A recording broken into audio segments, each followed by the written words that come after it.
Allez, bah Tu veux voilà. le petit truc ou pas? Ah, ça a son... Non, je rigole. Ouais, mais ça pouvait le faire, ça pouvait le faire. Bon, alors, prête ou pas? Non. Non, mais bon, Sonne-nous un jour près. je trouve qu'on est pas mal. Ouais. Bon, alors attends, parce que du coup, j'ai pris mes notes. Ouais, c'est bon.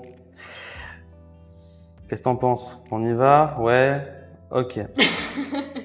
C'est bon, J'aime hein. parce que tu parles à toi-même en fait. Ouais, j'ai besoin de parler avec personne, bien sûr. Bon, allez, c'est parti. Aujourd'hui, je reçois Emeline, accompagnatrice et consultante. Oui. Jusque-là, c'est bon. Son souhait, son business en tout cas, c'est d'accompagner les TIH pour leur permettre de développer leur business avec LinkedIn. Exact. Son enfance, ses réussites, ses échecs. Pourquoi déménager du nord pour venir au soleil? Pourquoi passer d'un emploi de mairie à accompagnatrice? Et d'ailleurs, c'est quoi un TIH? Autant de questions auxquelles nous allons trouver des réponses maintenant avec Emeline. Salut Emeline. Salut Nicolas. Bienvenue dans Pépouze. C'est parti.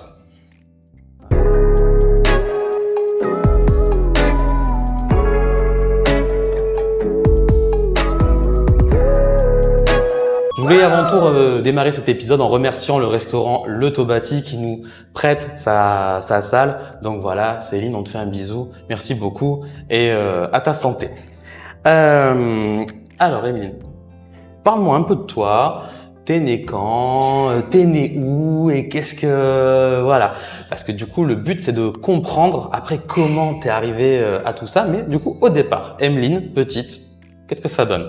Alors, je suis née en 97 à Lomme, qui Lomme, ok. à ce moment-là était encore une ville. Ok. Aujourd'hui, c'est un quartier de Lille, voilà. Ok, ça a bien Donc, grandi alors. c'est plutôt Lille qui a grandi et Ouais. qui a mangé la J'ai ville mangé d'à l'homme. côté. Ok. Ce qui pose quelques petits problèmes administratifs, je ne te le Mhm. cache pas. Après, moi, je suis une enfant de militaire, Ok. donc j'ai pas mal bougé. Ouais. Et je pense que c'est aussi ce qui m'a amené à arriver ici aujourd'hui. Ouais. J'avais pris l'habitude depuis toute petite, mon premier déménagement, j'avais 2 ans. On déménageait entre tous les 7 et 4 ans. Ok.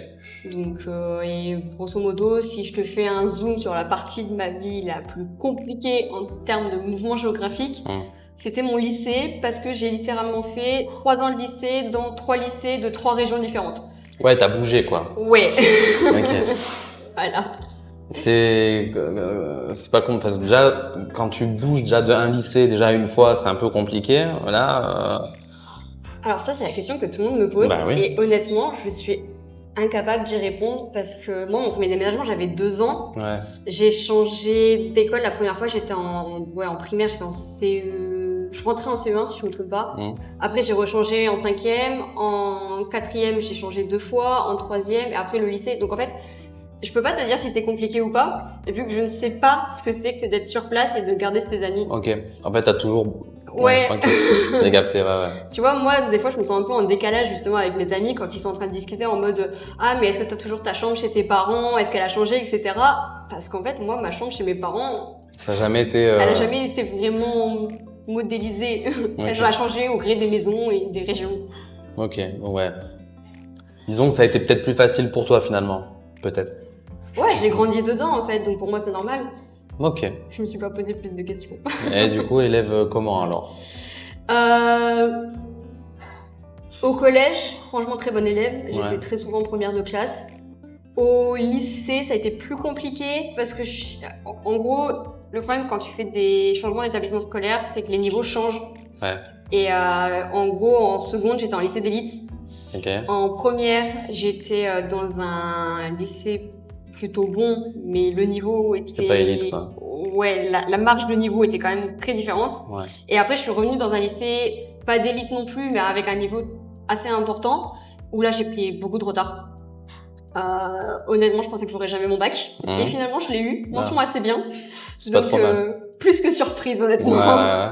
Mais c'est aussi le problème quand tu bouges beaucoup, en fait, c'est que tu dois te faire à la culture de chaque région, parce qu'on a un pays très cosmopolite, qu'on ne veuille ou pas, où chaque région a ses traditions, ses fêtes, sa culture. Ouais. Et aussi, il y a un petit détail que les profs, ils oublient parfois quand ils font « Non, mais ça, on le fera l'année prochaine ». C'est que toi, quand tu viens d'un autre établissement, bah tu l'as pas fait ou alors tu l'as déjà fait. Donc, et tu ne feras peut-être même pas. Et voilà, il y a des trucs que j'ai jamais vus du programme parce que bah en fait, j'ai changé d'établissement, qu'il avait fait, je sais pas, en 4e et là il le faisait en 3e alors que bah moi je l'ai pas fait en 4e. Tu vois. Ça t'a pas empêché d'avoir ton bac quand même. Mon soin, c'est bien. Oui. Qu'est-ce que t'as fait du coup après? Bah alors, à l'époque, c'était pas Parcoursup, c'était post-bac, je crois. Ouais, je crois que c'était ça. Un truc comme ça, je sais même plus. Ouais. Et en fait, donc, je vais un peu spoiler le programme. C'est pas grave. Mais du coup, le pourquoi on en arrive au handicap, c'est parce que je suis moi-même en situation de handicap. J'ai présenté des symptômes dès toute petite, hein. Mais le diagnostic est tombé à mes 17 ans, on va dire. C'est là où on s'est posé le plus de questions parce que je me suis cassé le ligament de la cheville en dormant. En fait, j'ai tourné, ma cheville n'a pas tourné, elle a pas réussi à porter le poids de la couette.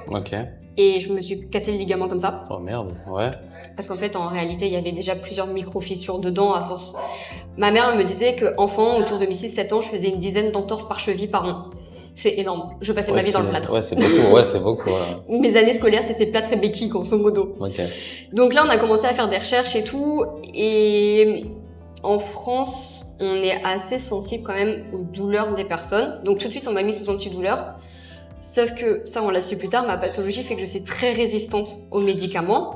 Donc, on a dû monter dans des antidouleurs assez puissants et on m'a mis sous opium l'année du bac. Autant te dire que j'arrivais en cours, je dormais. T'étais détendu quoi, hein? Je dormais. Ah, tu dormais. J'étais sur ma paillasse de physique-chimie et je dormais. Ok. Et ma prof m'a un peu pris en grippe, on va pas se mentir, en me disant que, grosso modo, je jouais la comédie juste parce que j'avais pas envie de venir à l'école. Donc, je sais pas si elle a le pouvoir ou pas. Moi, je l'ai vécu comme ça à l'époque en tant que fin adolescent, début adulte. Je pense qu'elle a pourri mon dossier pour ne pas que j'ai le choix que je voulais. Donc, j'avais postulé dans tous les DUT au nombre maximum qu'on pouvait pour parce que moi, je voulais faire métier du multimédia et de l'internet. Spécialité audiovisuelle. Pas grand chose à voir avec ce que je fais aujourd'hui. Non, ouais. Un peu quand même. Et j'ai été prise finalement à la fac de Rouen. En plus sur liste d'attente, donc vraiment la personne devant moi est partie quoi. Ouais, c'est vraiment on t'a diagnostiqué un handicap. Est-ce que tu peux nous dire ce que c'est du coup? Ouais. Alors moi j'ai le syndrome d'Ehlers-Danlos hypermobile. D'Ehlers dans l'os. Ok. En fait, c'est le nom des deux médecins qui l'ont trouvé. D'accord, je croyais que c'était de l'air ou dans l'os. Non, c'est. Alors, si je me trompe pas, c'est E-H-L-E-R-S et plus loin D-A-N-L-O-S. C'est un médecin français et un médecin danois, si je me trompe pas, qui ont découvert cette pathologie au XVIIIe siècle. Donc, c'est pas nouveau, contrairement à ce qu'on peut entendre chez certains praticiens, parce que ça m'est déjà arrivé et je pense que s'il y a des personnes qui ont ma maladie qui nous écoutent, ça leur est arrivé aussi. En ce moment, je ne sais pas pourquoi, tu vas voir un médecin, tu dis que tu as le CED, c'est l'acronyme, on te répond « Ah oui, mais c'est la maladie à la mode ». Non, ça a quand même été diagnostiqué. Certaines catégories ont des tests ADN, donc c'est pas à la mode le test ADN. Et moi, pour le coup, je suis sur une catégorie qui se diagnostique par élimination.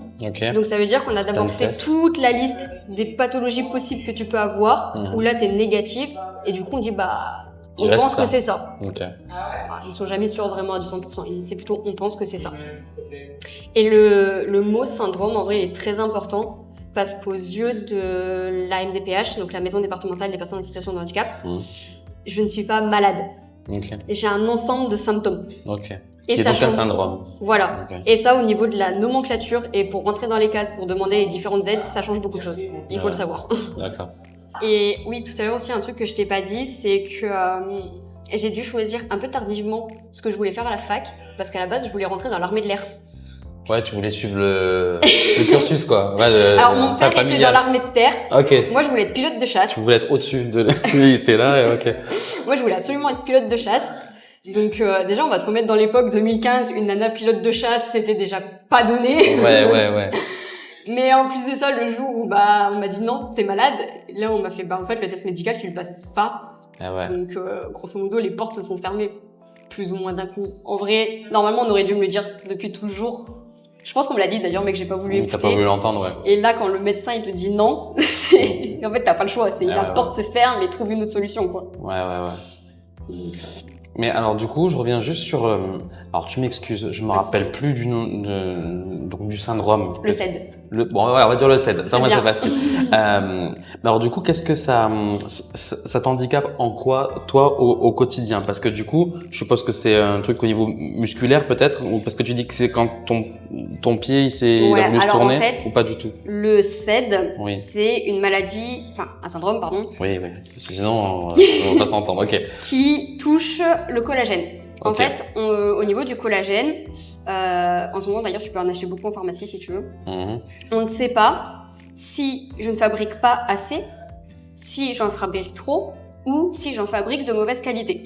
Donc c'est pour ça que on nous déconseille fortement de prendre du collagène parce qu'en fait, si on en fabrique trop et qu'on en prend, on va en fabriquer encore plus.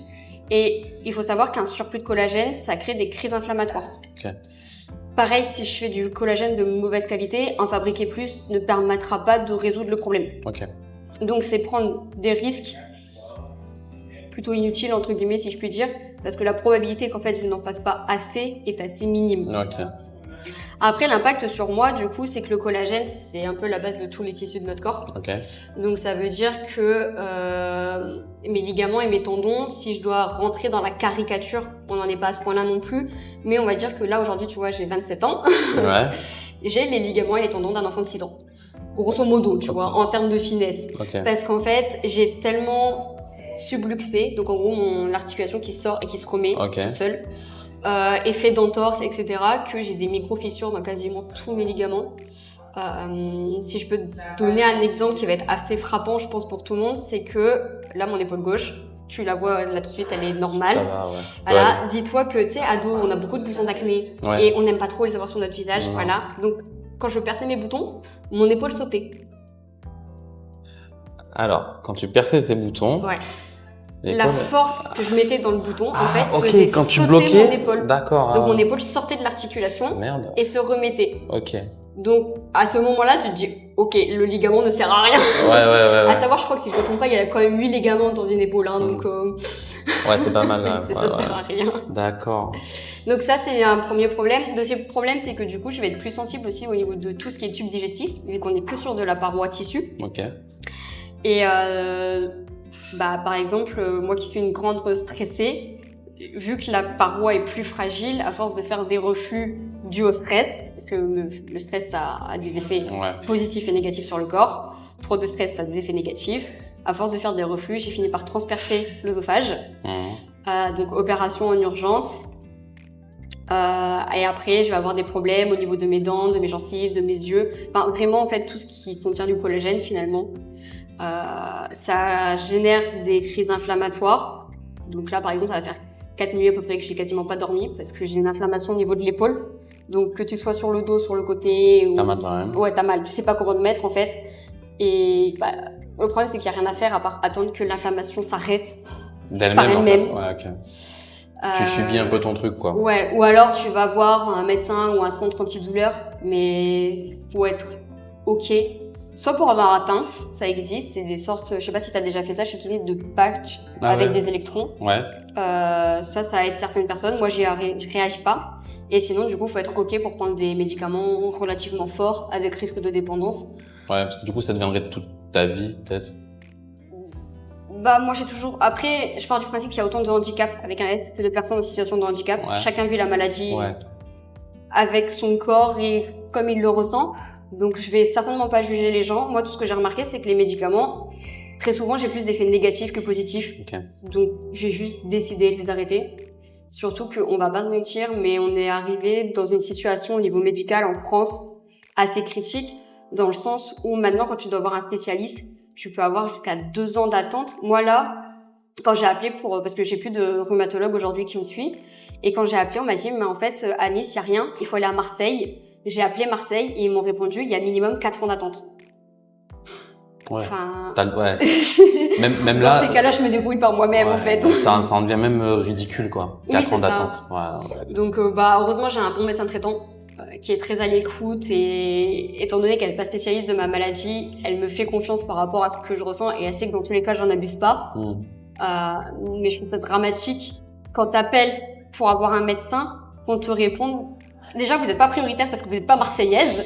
Alors que Marseille, c'est quand même la capitale de la PACA. Ouais. Donc, j'ai pas le choix. Et de deux, il y a 4 ans d'attente. D'accord, très bien. Ouais, c'est chaud. Ouais. T'es un peu face à toi-même, quoi. En fait, tu te débrouilles, quoi. Oui, c'est ça. Là, c'est pareil. J'ai plus de kiné depuis à peu près 1 an et demi. Parce que forcément, quand tu appelles un kiné, tu lui dis, voilà, j'ai telle pathologie. Parce que ma pathologie fait que je suis extrêmement sensible au niveau des cervicales. C'est pour ça que si tu me vois dans les transports, je suis toujours assise, surtout dans les bus. Parce que, grosso modo, le médecin, il m'a dit, en gros, si tu tombes dans le bus et tu tapes ta nuque, il y a une chance sur 3 que tu sois morte, une chance sur 3 que tu sois paralysée, ou une chance sur 3 que t'aies rien du tout. Je m'assois. Assieds-toi, c'est mieux. Ouais, j'ai capté. Ouais. Ok, donc en fait, après, concrètement, au niveau de tes études, quand t'as eu ton bac, après, du coup, qu'est-ce que t'as voulu faire? T'as voulu partir t'as voulu aller dans l'armée de l'air. Ouais, du coup, pas possible. À cause justement de tout ça. Ouais, du coup, je suis partie en DUT métier du multimédia et de l'internet. Aujourd'hui, c'est un BUT, donc moi, je l'ai fait en 2 ans, maintenant, c'est en 3 ans.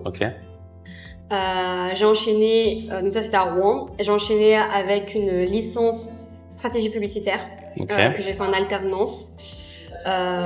Franchement, c'était cool, mais en fait, je me suis rendu compte que la pub, c'était pas du tout mon univers. Je l'avais choisi parce que j'adorais Mad Men, la série. Je pense que tout communicant connaît, mais en fait, c'était pas du tout pour moi. J'ai fini en burn-out. Quand je dis en burn-out, c'est que faut se rendre compte que à la fin de l'année scolaire, je suis chez mes parents, je suis dans mon lit, je peux plus bouger en fait. Mon corps ne veut plus bouger. Du coup, j'ai pris une décision radicale sur un coup de tête. J'ai ouvert mon PC et j'ai pris un visa et un billet pour l'Australie. Donc, à savoir que je ne parlais pas du tout anglais. C'était un des points qui m'avait été justement reproché par ma boîte. Voilà, Brian is in the kitchen et ma name is Emeline, quoi. Donc, j'arrive là-bas, je tombe dans une famille d'avocats. Quand je dis famille d'avocats, tout le monde, de la mère, jusqu'aux grands-parents, par les oncles, tout le monde est avocat. Et en France, il se passe les gilets jaunes. Donc, je commence à me demander, mais en fait, pourquoi tu voulais rentrer dans l'armée de l'air? C'était quoi vrai l'objectif? Tu t'es mis à repenser à ça, quoi. Je suis revenue à mes idées de début et je me suis rendu compte qu'en fait, ce qui faisait que je voulais surtout rentrer, c'était que je voulais aider mon pays. En fait, je voulais faire quelque chose pour mon pays et pour la société. Et qu'en fait, vu que mon père est quand même militaire, j'avais grandi dans cet univers d'infos et de politique. Donc, je découvre à ce moment-là que, en faisant des petites recherches, bien sûr, il existe un master communication politique et publique, donc la partie politique, administrative et associative. Et je me dis, vas-y, de toute façon, c'est déjà pris dans l'école d'art quand tu rentres. Tente le concours. Je l'ai pas révisé. Franchement, j'y suis allée au feeling. Au talent, Et je me suis dit, si je suis prise, c'est que je suis faite pour ça, et sinon, je vais en école d'art. Et j'ai été reçue avec les félicitations du directeur d'école. Donc, je me suis dit, ok, je suis faite pour ça. Sauf que là, en gros, on m'a dit qu'il y avait un problème, c'est que j'avais déjà trop d'expérience par rapport aux alternances qu'ils pouvaient prendre. Donc, on m'a dit, en fait, tu trouveras jamais en politique. Et j'ai dit non, je trouverai en politique. Donc, j'ai été prise dans l'équipe du Premier ministre, qui était Édouard Philippe à l'époque, pour tout ce qui était communication anti-tabac, anti-drogue. Et j'étais prise aussi auprès d'un député. Donc en vrai, j'avais le choix en plus. Non seulement j'avais réussi le challenge, mais en plus j'avais le choix. J'ai décidé de partir à l'Assemblée nationale. Ça me paraissait être les missions les plus polydisciplinaires. Et j'étais en circo dans le Nord. Et franchement, je recommande l'expérience à tout le monde.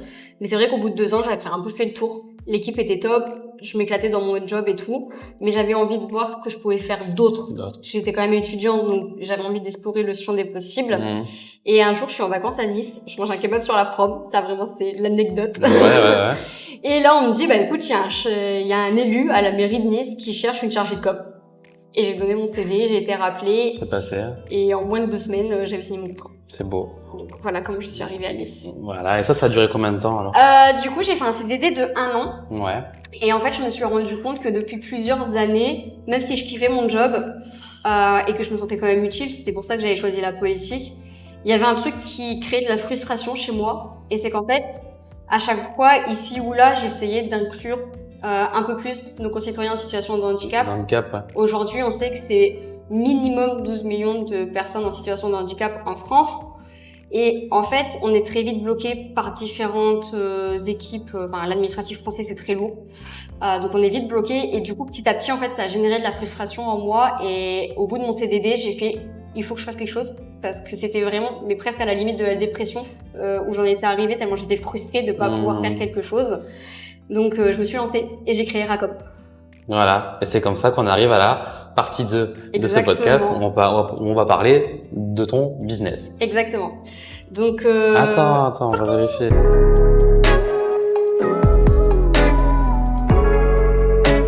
Partie 2. Le business du raton laveur. D'accord. Alors, moi, je voulais déjà démarrer par quelque chose, m'excuser par avance, parce que, donc, du coup, je l'ai bien marqué là pour être sûr de pas faire de conneries. N'ayant pas une grande connaissance, moi, du monde de tout ce qui est handicap, etc. C'est d'ailleurs pour ça que je t'invite aujourd'hui, c'est pour que justement, ceux qui connaissent pas tout ça, etc., s'y intéressent, etc.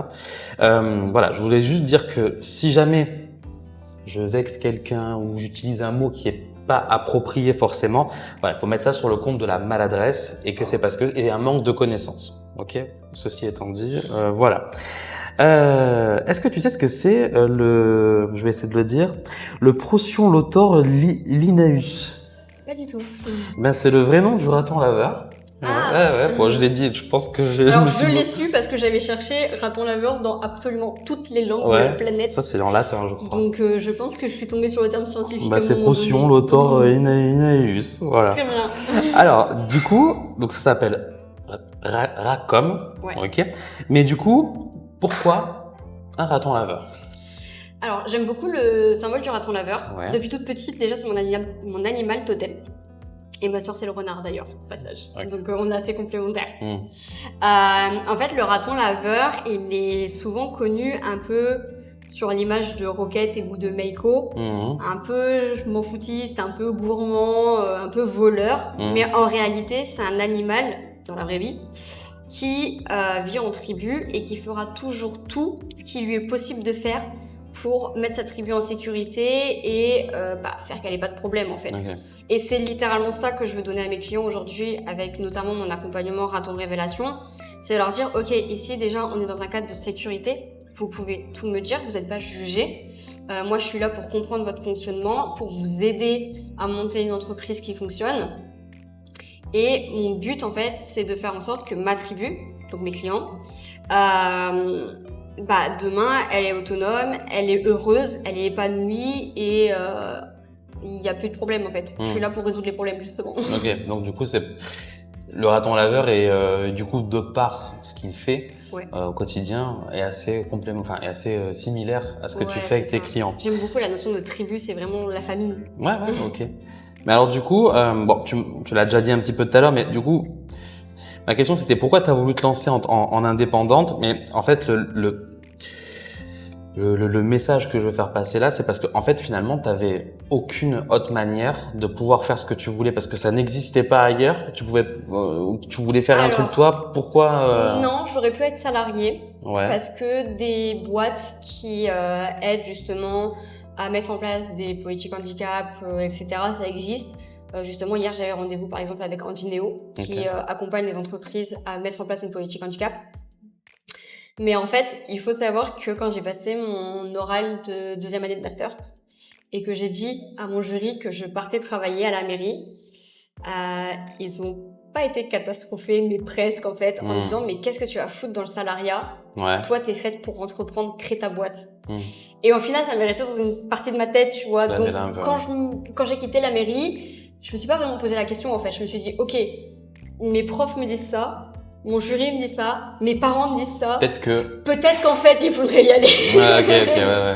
Tu vois, je suis un peu à l'opposé des entrepreneurs qui disent oui, moi j'ai dû aller contre vents et marées, prouver à tout le monde. Moi, en fait, tout le monde me disait mais qu'est-ce que tu fous dans le salariat ? C'était toi qui allait pas quoi. Ok.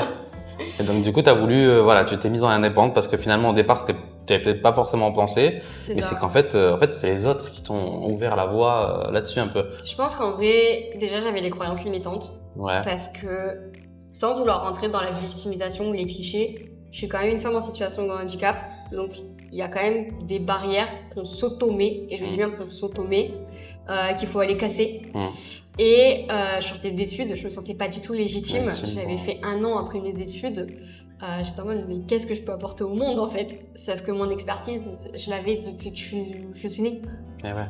Personne pourra avoir l'expertise que j'ai moi en tant que personne touchée par le handicap, enfin par mon handicap du moins.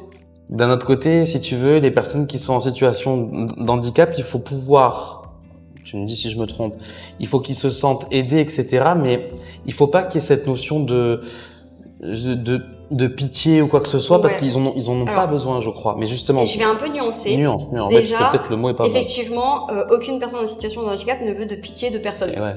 On n'est pas des pauvres animaux battus au bord de la route. Exactement. On est des personnes. Ouais, bah ouais. Après, je vais nuancer dans le sens où il y a certaines personnes en situation de handicap qui ne veulent pas d'aide. En fait, je l'ai beaucoup vu ces derniers temps en plus, notamment dans les transports ou dans la rue, des personnes qui attrapent le bras d'une personne aveugle pour traverser, ou des gens qui poussent une personne en fauteuil roulant sans lui demander. En fait, si on vous demande pas d'aide, c'est qu'on n'en a pas besoin. Sinon, on est tout à fait apte à demander de l'aide en disant, j'y arrive pas, est-ce que tu peux m'aider? Donc, on va partir du principe qu'une personne qui ne demande pas d'aide n'a pas besoin d'aide. Justement, j'ai un exemple justement pour ça, c'est pour illustrer ce que je voulais te dire là.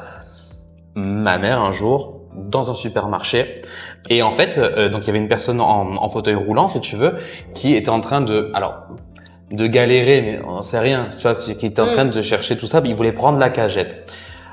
Ma mère, justement, voulant bien faire, au lieu de lui dire, est-ce que vous voulez que je vous aide?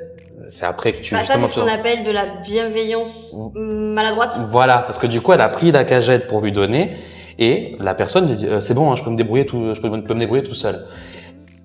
Et parce qu'en fait, du coup, t'as voulu bien faire. C'est pour ça que je voulais expliquer ça. Moi, j'ai une amie sur LinkedIn. Elle est passée à la caisse de son supermarché. Elle est en fauteuil roulant. Et la personne derrière elle l'a aidé à passer ses courses, l'a aidé à lui donner ses courses et lui a dit bon rétablissement. Ouais. Bon rétablissement de quoi? Oui, tu vois, ouais. Donc, ça encore, c'est de la bienveillance maladroite. Donc, sur le coup, ça va nous énerver parce que justement, on est rattrapé en fait à notre condition. Je dirais pas qu'on est moins capable parce qu'en fait, on fait autrement, tu vois. Ouais. Mais du coup, ça nous rappelle que on n'est pas considéré comme normal entre guillemets. Et encore, j'ai envie de te dire qu'est-ce que la normalité. Ouais, c'est ça. Mais par contre, il y a aussi, il faut le savoir, des discriminations et de personnes dites valides vers des personnes handicapées et de personnes en situation de handicap vers des personnes en situation de handicap. Concrètement, moi, ça m'est déjà arrivé, pour en donner l'anecdote, de me garer sur une personne en situation de handicap parce que j'avais ma carte de stationnement et qu'en fait, il y ait une personne qui bloque ma voiture pour que je ne puisse plus sortir, avec sa femme qui est en train de taper sur ma voiture avec sa canne. Et que, en fait, j'ai eu de la chance qu'à ce moment-là, c'était jour de marché. Le poissonnier a appelé la police parce que j'étais bloquée dans ma voiture, parce qu'ils avaient décidé que moi, du haut de mes 19 ans, je n'avais pas le droit à la place en situation de handicap. D'accord. Alors que j'en avais tout à fait le droit. J'avais ma carte. La carte, faut bien se rendre compte que aujourd'hui, pour avoir une carte de stationnement, c'est le parcours du combattant. C'est des heures d'énergie qu'on dépense à devoir prouver et à réexpliquer encore et encore que oui, on en a besoin en fait. Donc celui qui a la carte, il l'a pas eu par le Saint-Esprit. Ça, faut vraiment casser cette idée. Si t'as la carte, c'est juste que t'en as besoin. Et même si tu marches, et même si demain t'es en fauteuil, et même si t'es en fauteuil ou que tu te lèves, si t'as la carte, c'est juste que t'en as besoin. En plus, qu'est-ce qu'elle avait, la dame, là, s'énerver? Enfin, je veux dire, c'est quoi? Elle était handicapée elle-même, peut-être, en situation de handicap elle-même, et elle voulait je sais pas. Honnêtement, j'en sais rien, parce que du coup, je leur ai pas parlé. Ouais. J'ai attendu que la police arrive. Je suis tombée sur une policière très gentille d'ailleurs. Parce que j'avais 19 ans, c'était ma première agression.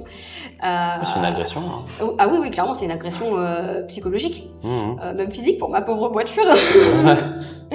Et vraiment, elle m'a sorti de la voiture, j'en avais les mains qui tremblaient, je pleurais, j'avais vraiment eu très peur en fait. Et du coup, elle est restée avec moi le temps que je me calme et que je suis capable de conduire pour rentrer chez moi en fait. Tu aides les TIH, mais quels sont les différents types d'handicap que tu accompagnes? Est-ce que tu as des limites? Est-ce qu'il y a des handicaps sur lesquels tu ne peux pas intervenir, sur lesquels tu peux pas aider? Ouais, en fait, aujourd'hui, j'ai 2 biais qui font que je peux pas accompagner tout le monde. C'est le premier, le degré de handicap. Aujourd'hui, les personnes qui ont un degré de handicap qui font qu'elles doivent travailler en ESAT, par exemple, ou qui peuvent pas travailler, Je vais pas pouvoir nécessairement les aider. Les aides, il va vraiment falloir que je vois en fait directement avec la personne ce dont elle a besoin. Ça, de toute façon, c'est une question que je pose à chaque début. De quel aménagement tu as besoin. Parce qu'il n'y a pas mieux que la personne elle-même qui sait. Et le deuxième biais, c'est qu'aujourd'hui, je suis toute seule. Donc, j'ai des ressources techniques et humaines réduites. Donc, ça viendra avec le temps. Aujourd'hui, dans mes clients, on va retrouver des troubles du spectre autistique, donc TSA, des troubles 10, des cancers, des TDA avec H ou pas. Donc, pour ceux qui connaissent pas, c'est troubles de l'attention avec ou sans hyperactivité. Okay. On est majoritairement sur ce genre de typologie de clients. Ok. Et alors du coup, concrètement, je sais, pour avoir discuté avec toi, que le fait d'aider justement les TIH sur LinkedIn, ce n'est qu'une partie justement de ton accompagnement. En gros, quand on vient de voir, comment il se compose cet accompagnement? Ouais, alors moi, mon accompagnement il est en 10 sessions. Ok. À savoir qu'une session, ça peut durer entre 1h30 et 2 heures. Voire un peu plus. Mon but, c'est que la personne, en fait, elle reparte avec les connaissances qui étaient fixées à cette session. J'aime pas la théorie. Ça, c'est plus pratique. Ouais, moi, je suis plus pratique. Mais je suis aussi intervenante en école de commerce et c'est pareil. C'est plus misé pratique que théorie. Ok. Je suis obligée de faire de la théorie quand même. Mais grosso modo, déjà, on fait pas de cas fictifs. On travaille directement sur l'entreprise de la personne. Autant pas perdre de temps. Hein. On est là pour les résultats. On y va, on rentre, ouais. Donc, l'accompagnement se compose en 3 modules, si je puis dire. Le premier, ça va vraiment être apprendre à te connaître vraiment, parce qu'on est la base de notre business, donc il faut qu'on ait des bases solides. Ça veut dire avoir un projet avec lequel on est aligné, qui nous fait kiffer, qui fait qu'en fait on sait pourquoi on se lève le matin. Donc on va vraiment travailler avec l'ikigai, la zone de génie, les piliers de vie, etc. Le deuxième module, là on va être sur l'organisation. Avec le public des TIH, on a quand même une grosse problématique au niveau de l'agenda, que ce soit par la fatigue chronique et par les rendez-vous médicaux. Ouais. Donc, comment on fait pour optimiser son agenda, pour travailler suivant ses phases d'énergie? Parce que si tu cherches à faire de la créativité quand t'es pas du tout en phase de créativité, tu vas vraiment galérer. Bloque, donc, ouais. autant en fait analyser tes périodes et mettre les tâches au moment où tu as cette énergie, tu vas être 2 fois plus efficace et ça va t'éviter de t'épuiser à pas grand-chose. On fait après tout ce qui va être définition de l'offre aussi. J'ai vu trop souvent des personnes qui proposent des offres à la carte. Donc ça veut dire qu'elles recommencent tout depuis le début à chaque nouveau client. Là, on fait une offre qui est structurée et après, en fait, on vient personnaliser suivant leurs clients. Ça évite aussi de dépenser de l'énergie inutilement. Et du coup, dernier point, stratégie LinkedIn. Donc là, on va vraiment aller chercher tout ce qu'il faut pour une strat de com, branding, identité visuelle, choix des thématiques, fréquence, calendrier éditorial et bien sûr prospection. Notre but, c'est en fait que leur LinkedIn leur génère des clients, que ce soit via la création de contenu, et c'est tout à fait possible. Moi, en avril, j'ai généré 32 leads uniquement par ma création de contenu. Et après, par la prospection, si c'était pas trop ami avec, ça va prendre de l'énergie. Donc, c'est vraiment essayer de trouver le juste équilibre, en fait, pour générer suffisamment de clients pour vivre de son activité, sans pour autant aller travailler 80 heures par jour et s'épuiser, en fait, à désespérément essayer d'avoir des clients. Ok. Et alors, du coup, en plus de ça, je crois que Racom, tu fais aussi tu interviens en entreprise, je crois. Ouais. Alors du coup, j'interviens en école de commerce où je forme nos futurs étudiants en mastercom à la communication inclusive et RSE, donc écologie pardon. Et j'interviens en entreprise sur 2 formations, comment rendre ses réseaux sociaux accessibles et comment rendre ses événements accessibles. Ok. Bah du coup, tiens, comme par hasard, c'est justement le sujet de la 3e partie qu'on va démarrer tout de suite.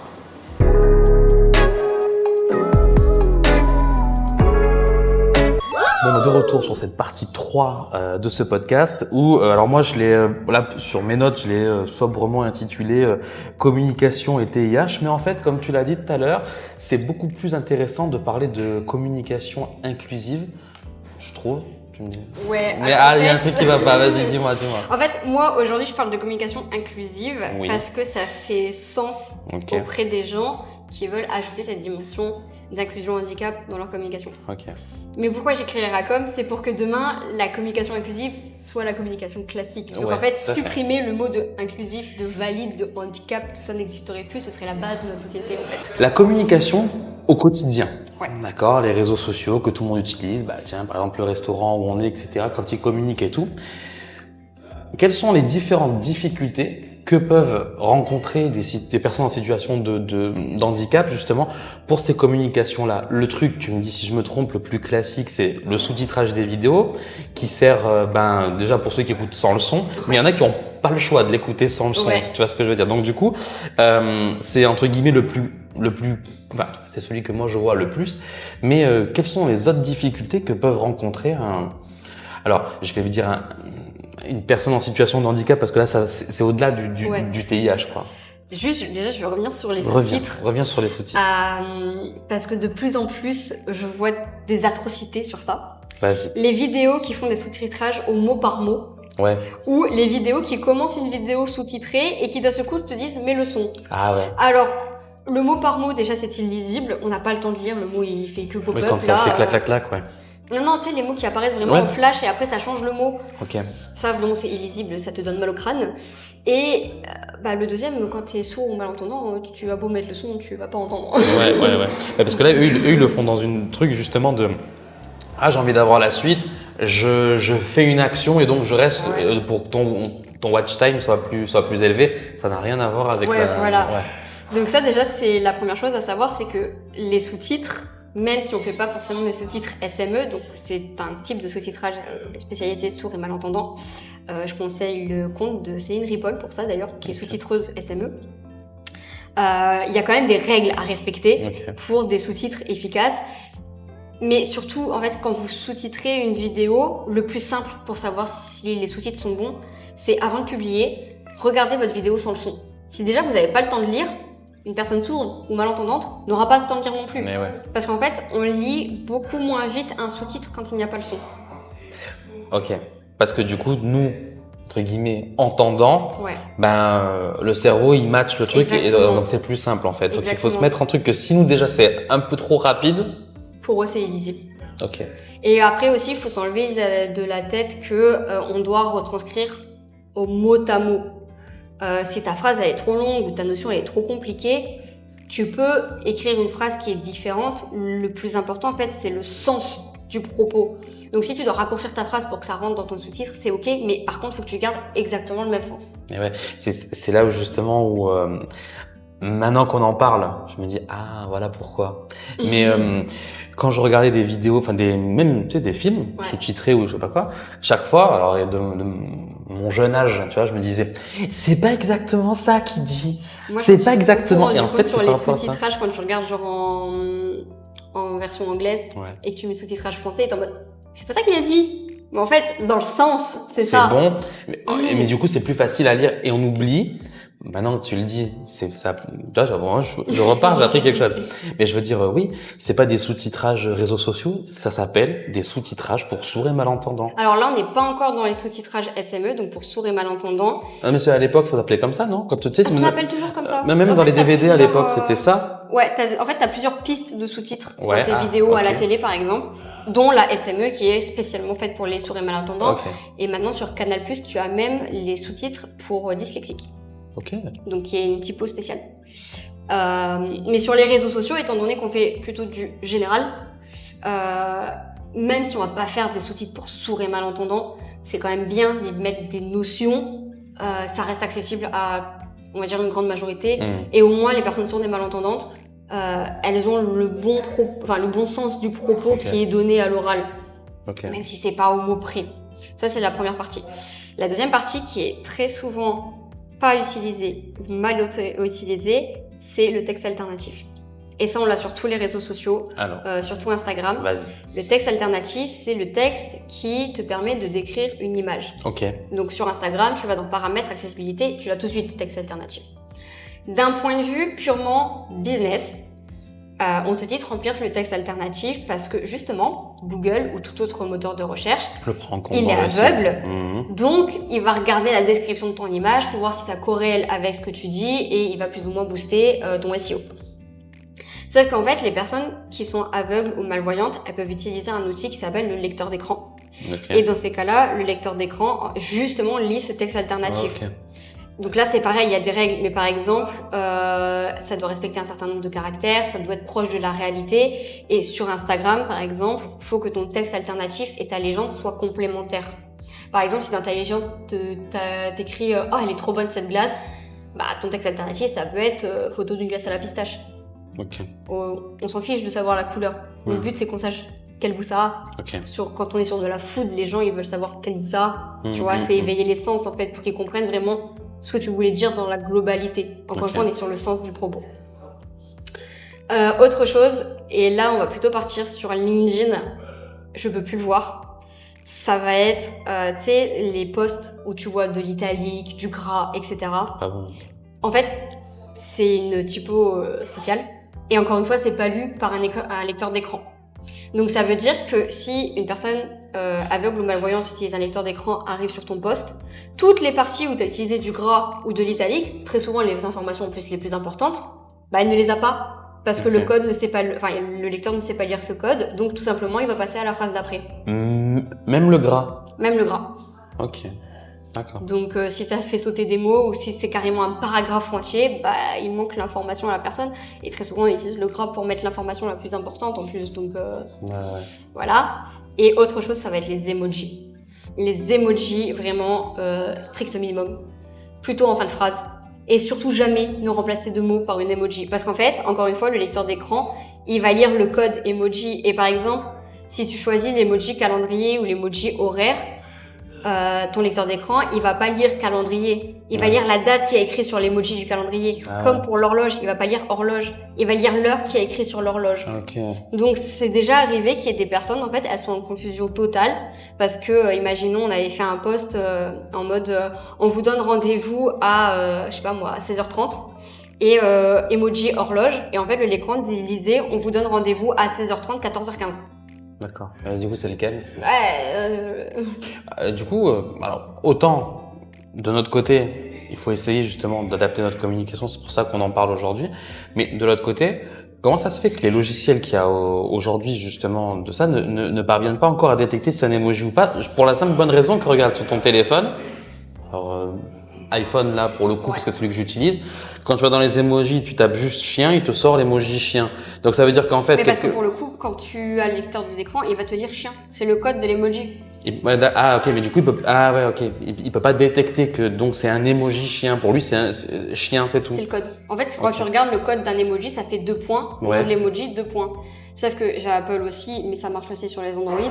On a plusieurs suggestions de calendrier et d'horaire. Ouais. Donc ils les ont pas tous appelés calendrier 1, calendrier 2, calendrier 3. Ils les ont appelés genre 15 juillet, 17 mars, 13 janvier. Et c'est ça qui pose problème en fait, c'est que ça va donner des fausses informations vu que la personne ne sait pas qu'en fait c'est une emoji. Ok. Donc c'est pour ça qu'on met plutôt les emojis à la fin, ou alors vraiment si c'est pour faire au début de texte, et encore je préfère encore une liste à puces ou à tirer, mettre tu sais des doigts, des flèches ou des trucs comme ça, mais pour une bonne compréhension je préfère quand même une liste à puces ou à tirer. Mais voilà, les emojis c'est vraiment par parcimonie et on essaye de choisir des emojis. Moi par exemple si tu regardes les miennes, ça va être soleil, raton laveur, clin d'œil, sourire, c'est les codes des emojis. Ouais. Donc ça ne change pas trop le message. Ouais. Les calendriers en tout cas et les horloges entre autres, il vaut mieux les éviter parce que ça peut porter à confusion. C'est ça. Alors en plus de ça, quand tu mets les emojis et tout, sur quoi on peut agir encore? Alors on va revenir à la création du coup. Que ça soit en digital ou en print, pour le coup, il faut faire attention aussi à tout ce qui va être contraste, espace et typographie.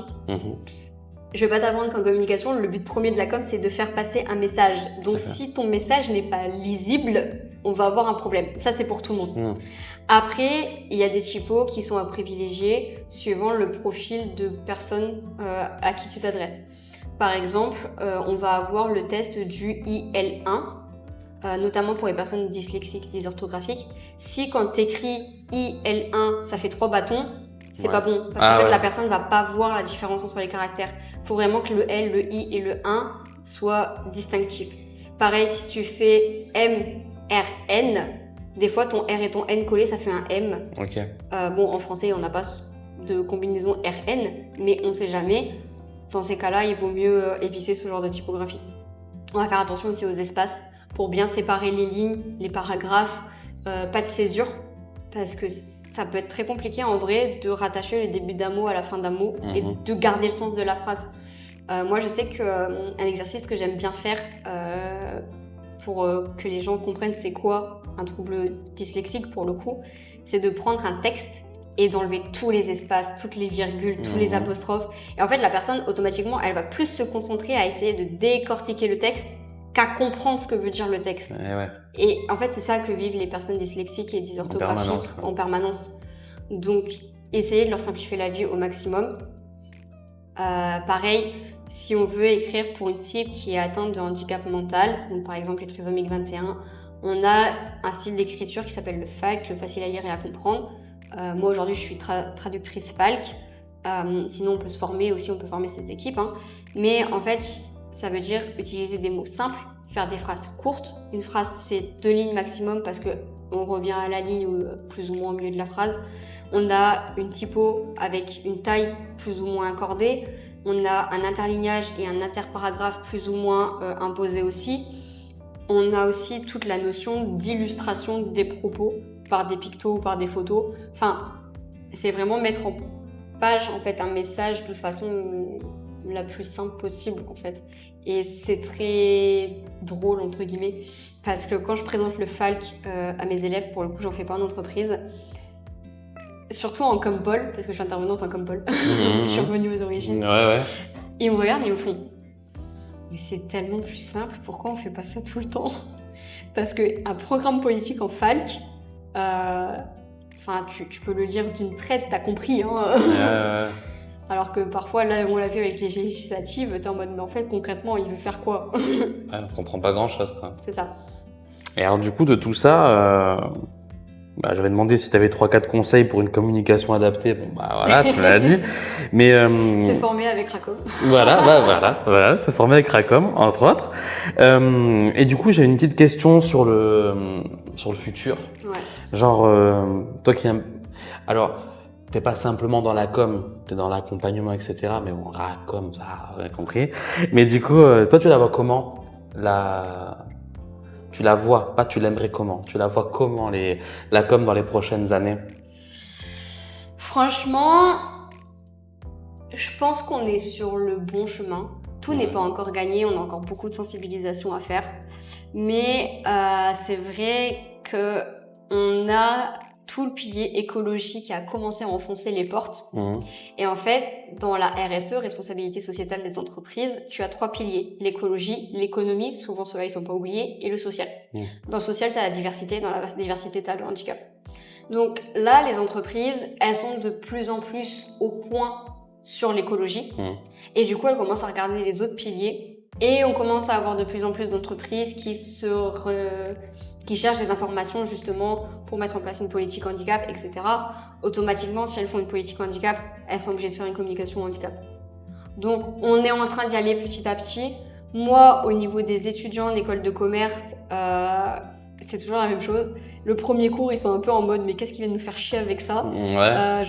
J'ai pas envie de parler aux personnes en situation de handicap.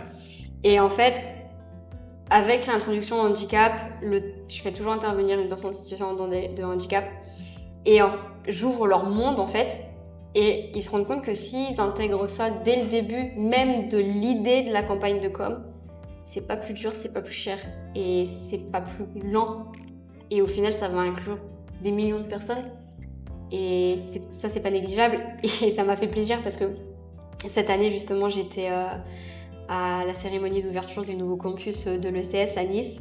Et il y a une élève qui est venue voir une directeur pédagogique et dit « Mais en fait, on aurait aimé avoir plus de cours. » Donc, une fois qu'on leur a ouvert cette porte, ils sont demandeurs et ils veulent le faire. Il faut juste qu'on leur donne la possibilité. Voilà. Donc, si jamais on entend, le rendre plus accessible. Ouais, arrêter en fait de voir ça comme une charge en plus dans le cahier des charges. C'est pas vrai en fait. Et voir ça plus comme une opportunité. Les jeunes aujourd'hui cherchent vraiment des projets d'entreprise sur lesquels ils vont pouvoir s'investir, qui sont en raccord avec leurs valeurs et qui trouvent un but dans leur vie. Du sens. Ouais, c'est ça, on est vraiment sur une quête de sens et je pense que ça en fait partie. Et donc pour ça, ce qui peut aider aussi, c'est Racom. Voilà. Alors du coup, si on veut te contacter, comment on fait? Alors par LinkedIn. Ouais, bah ouais, j'espère, ouais. Donc Emeline Claire, c'est L-A-I-R, raton laveur. Voilà. Normalement, on peut pas se tromper de profil, il y a des ratons un peu partout. Ok. Sinon, par mail à contact@emelineclaire.fr. Et voilà. C'est déjà pas mal. Oui. Très bien. Bah écoute, merci d'avoir. Merci Alors, à en tout cas, moi déjà, j'ai appris des trucs. Tu vois, comme quand même en ayant parlé avec toi déjà avant, bon bah tu vois, j'ai encore appris des trucs. Tant Donc mieux. merci beaucoup pour tout ça. Merci finalement de tout ce que tu fais au quotidien, parce que je trouve que ça te touche, mais du coup le fait d'en parler si tu veux aux autres, bah, ça permet d'éveiller un peu des consciences et tout, et ça je pense que c'est bien pour tout le monde.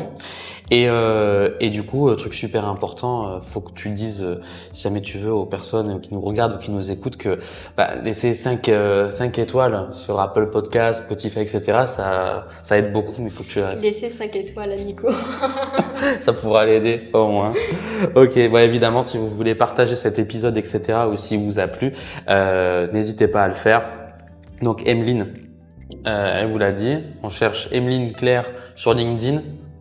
Et si un raton laveur, c'est qu'on s'est pas trompé. Et voilà, et par mail, merci pour ce moment partagé. Et puis à bientôt. Et puis voilà, prenez conscience aussi. C'est pas une leçon à donner ou quoi que ce soit, mais il faut prendre conscience que nous, on est dans notre quotidien, etc. On se rend pas forcément compte des difficultés que peuvent avoir d'autres personnes pour essayer de nous comprendre et tout, et que finalement, c'est pas plus compliqué de rendre la communication accessible. Je pense que ce qu'il faut se rendre compte aussi, c'est que on est tous plus ou moins un jour touchés par le handicap. On sera tous concernés. Allez, c'est ça comme ça. Alors, faites ce qu'on dit. Hein. Ok, ça marche. Bon, merci d'avoir suivi cet épisode. À très bientôt. Et puis voilà. Hein. Ciao et à bientôt. Dis au revoir parce que. Salut.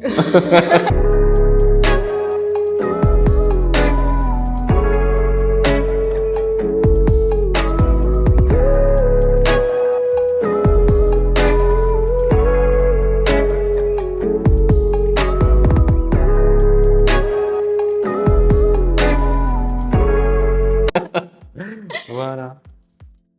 Ça m'a collé dessus. Bon, je suis désolée, il va falloir le nettoyer. Aïe, ça y est, bravo. Hein. Bon, voilà, c'était pas trop mal. Ça va pas couper cette fois. Non, je pense pas. Voilà, tu vois, c'est bien. Allez, en plus on a une bière, tranquille.